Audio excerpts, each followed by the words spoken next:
साल हो गए हैं और ये भारत 79वां 79वां स्वतंत्रता दिवस मना रहा है। इस मौके पे आप सभी को बधाइयाँ, देशवासियों को बधाइयाँ। हम सब जानते हैं कि भारत किस तरह से आज़ाद हुआ है। भारत के ऊपर पहले अंग्रेज़ों से आज़ाद हुआ, इससे पहले दूसरे लोगों ने भी भारत पर शासन किया है, लेकिन 15 अगस्त 1947 को भारत विदेशी शासक अंग्रेज़ों से आज़ाद हुआ। तो इस आज़ादी में हमारे देश के महान वीरों ने, देशभक्तों ने अपना जीवन न्यौछावर कर दिया और अपने प्राणों की बाजी लगा दी, जिनके अंदर भगत सिंह, राजगुरु, सुखदेव, डॉक्टर भीमराव अम्बेडकर, राष्ट्रपिता मोहनदास करमचंद गांधी और वैसे अनगिनत ऐसे देशभक्त हैं जिनका जो नाम है वो लेना असंभव है, क्योंकि लिस्ट बहुत ज़्यादा लंबी है। तो आज हम देखते हैं कि हम आज़ाद तो हो गए हैं, लेकिन जो हमारे देशभक्तों ने, महापुरुषों ने जो सपना देखा था कि भारत के जो लोग हैं वो आज़ाद होकर के अपनी बिगड़ी को बनाएंगे और अपने देश को वो खुशहाल बनाएंगे और वो दूसरों के ऊपर निर्भर नहीं रहेंगे और देश को वो आत्मनिर्भर बनाएंगे, लेकिन ऐसा हमको प्रतीत होता नहीं नज़र आ रहा है, क्योंकि हम घटनाओं से ये सब चीज़ें देख सकते हैं और प्रूव कर सकते हैं। तो इस सब के लिए कौन जिम्मेदार है कि हम लोगों ने महापुरुषों का और देशभक्तों का जो सपना है वो साकार नहीं किया। देशभक्तों का सपना क्या था? देशभक्तों का सपना था कि भारत जो है वो आपस में मिलजुल करके आगे बढ़े और यहाँ पर एक परस्पर निर्भरता की भावना पैदा करे, जिसको इंग्लिश में हम बोलते हैं इंटरडिपेंडेंस, कि एक आदमी इतना आज़ाद ना हो जाए कि फिर बाकी सब लोग जो हैं फिर से उनके गुलाम हो जाए। लेकिन हम देखते हैं कि आज़ादी के 79 साल के बाद भी आज ऐसा ही प्रतीत हो रहा है कि भारत जो है कुछ लोगों का गुलाम हो गया है, जिनको हम कह सकते हैं कि ये कट्टरपंथी, धार्मिक कट्टरपंथी लोग हैं या फिर ये पूंजीवादी लोग हैं। और उन लोगों ने जो भारत के सभी लोगों के लिए जो व्यवस्था थी, जो शिक्षा की व्यवस्था थी, चिकित्सा की व्यवस्था थी या फिर जो यहाँ पर व्यापार की व्यवस्था थी, वो कुछ ही लोगों तक सीमित रही। तो वो जो व्यवस्था है सभी लोगों तक नहीं फैल पाई और भारत जो है वो स्वतंत्र रूप से आज़ाद नहीं हो पाया। और भारत को जो है आज ये इस बात से रोकने के लिए सबसे बड़ी जो गुलामी आज भी बरकरार है वो है एक कौन सी गुलामी है? वो है मानसिक गुलामी, कि हम लोगों को धार्मिक आधार पर मानसिक गुलामियों में जकड़ के रख दिया है।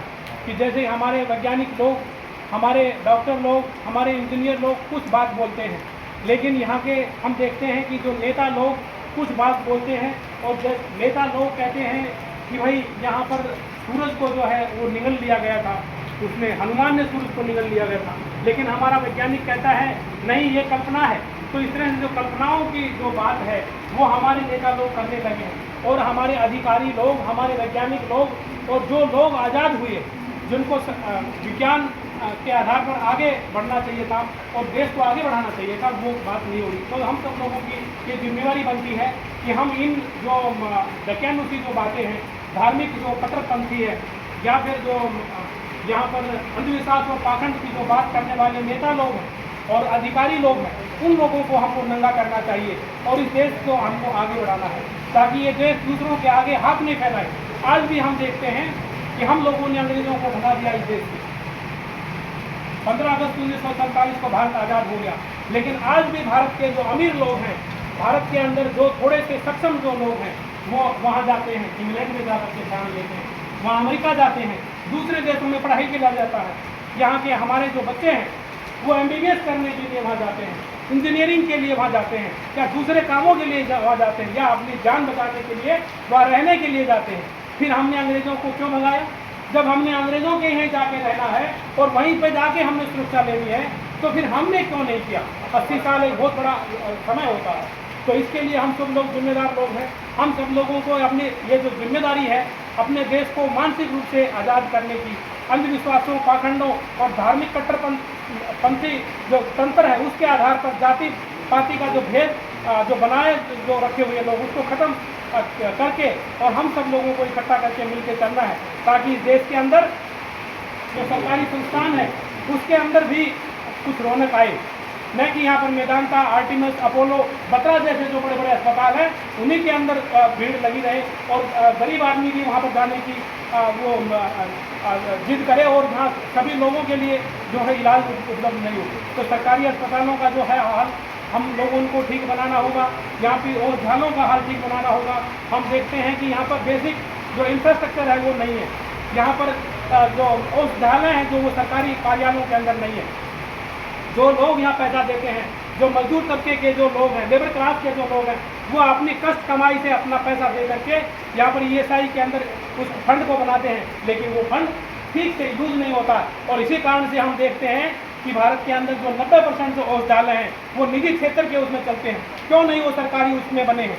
आज हम देखते हैं कि जो सरकारी विभाग के अंदर जो टीके लगाने वाली बहन जी है उसके लिए तो लाल बिल्डिंग बन जाती है, वो मुफ्त में वहाँ पर मतलब कि बिल्डिंग बनती है और वो तो लोग कुछ देते भी नहीं है। लेकिन जो मजदूर लोग अपनी कष्ट कमाई से जो पैसा देते हैं उनके लिए उसके लिए औषधालयों के भवन नहीं बनते हैं, औषधालय की बिल्डिंग नहीं बनती है और उनके लिए चिकित्सालय नहीं बनते हैं। अगर चिकित्सालय बन जाते हैं तो वहाँ पर कभी हड्डी का डॉक्टर नहीं है, कभी वहाँ चमड़ी का डॉक्टर नहीं है, कभी वहाँ दिमाग का डॉक्टर नहीं है और ये निजी क्षेत्र के अंदर ये चीज़ भरे पड़े हैं। तो हमने इसलिए आज़ादी नहीं ली थी कि हम यहाँ पर केवल अमीरों का ही पेट फुलाएंगे या पूंजीपतियों का ही पेट फुलाएंगे, और हमने ऐसे नेताओं को भी सबक सिखाना है जिन नेताओं ने व्यवस्था की है। नेताओं का इलाज आज प्राइवेट अस्पतालों में होता है, उनके बच्चे निजी क्षेत्र के स्कूलों में पढ़ते हैं। तो ये जो दोगली व्यवस्था है जो हमने बना के रखी है, ये इससे आज़ादी का कोई मतलब नहीं है। हमने देश को आज़ाद कराया है तो इसके लिए आज़ाद कराया है ताकि सभी जो लोगों को यहाँ पर समानता की सुविधाएं मिल सके। जैसा भारत के संविधान में समानता का अधिकार है, यहाँ पर समानता के आधार पर सब लोगों को रोजगार के मौके मिले, इसके लिए हमने देश को आज़ाद कराया है। सभी लोगों को न्याय मिले। आज देखते हैं कि न्याय का क्या हाल है। यहाँ पर हम देखते हैं कि जो न्यायाधीश है वो स्वयं चोरियाँ करता है।